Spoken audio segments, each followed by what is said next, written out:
Hukum adat di Indonesia adalah aturan tidak tertulis yang berfungsi sebagai pedoman bagi masyarakat dalam kehidupan sehari-hari. Hukum Indonesia, adat itu dipertahankan oleh masyarakat Indonesia dan bervariasi setiap daerahnya. Hukum adat diakui oleh negara tentunya, dan hukum ini sah memiliki tujuan untuk mengatur tingkah laku dalam masyarakat itu sendiri. Nah, hukum adat juga disebut dengan living law. Karena apa? Karena secara nyata itu ada di masyarakat dan membina dan membentuk hukum nasional di Indonesia.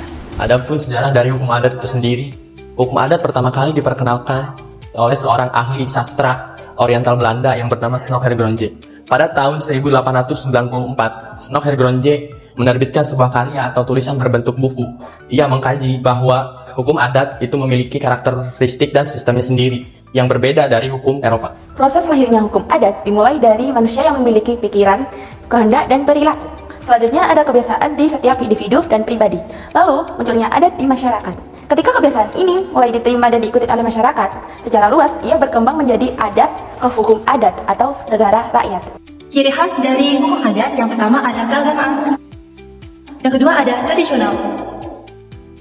Yang ketiga ada kebersamaan. Yang keempat ada konkret dan visual. Kelima ada terbuka dan sederhana. Keenam ada tidak dikodifikasi. Nah, yang terakhir ada musyawarah dan mufakat.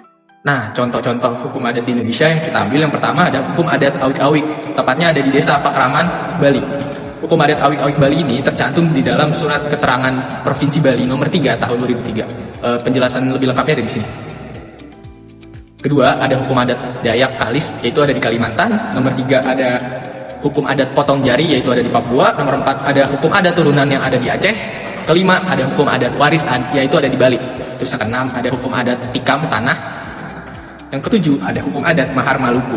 Yang kedelapan, yang terakhir ini ada hukum adat Dayak Mualang Hutang.